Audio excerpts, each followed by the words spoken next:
అంటే మహిళలంటే గౌరవం ఉందంటాడు ముఖ్యమంత్రి. మరి ఇన్ని రోజుల నుంచి రోడ్లపైకి వచ్చి ధర్నాలు చేస్తా ఉన్నారు. మహిళలంటే మాకు గౌరవం ఉంది. అన్న అంటే నేను వచ్చి ఆదుకుంటా అని ముఖ్యమంత్రి అనేక సభలలో మాట్లాడుతూ ఉంటాడు. ఎట్లా చూస్తారు రేవంత్ రెడ్డి గారి వైఖరి?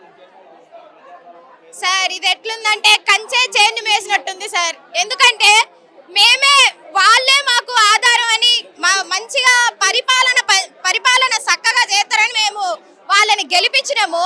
వాళ్ళే మమ్మల్ని దోచుకుంటారని మాకు తెలీదు. మీరు అంత పేదరికంలో ఉంటే చెప్పండి సార్, చందాలు వేసుకొని ఇస్తాం. మా సొమ్ము దోచుకునే హక్కు మీకెక్కడి సార్? మహిళలు అంటే గౌరవమా? అక్కడ గర్భిణీ స్త్రీలు ఉన్నారు సార్, గర్భిణీ స్త్రీలు ఉన్నారు, చిన్న చిన్న పసిపిల్లలు ఎండలో వేసుకొని ధర్నాలు చేస్తున్నారు. కనీసం పరామర్శించడానికి ముగ్గురు మంత్రులు రాలేదు, కలెక్టర్ రాలేదు, సీఎం కూడా రాలేదు సార్.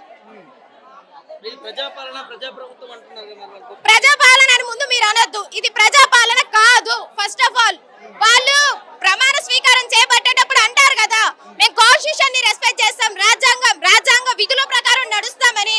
పై పైన మాట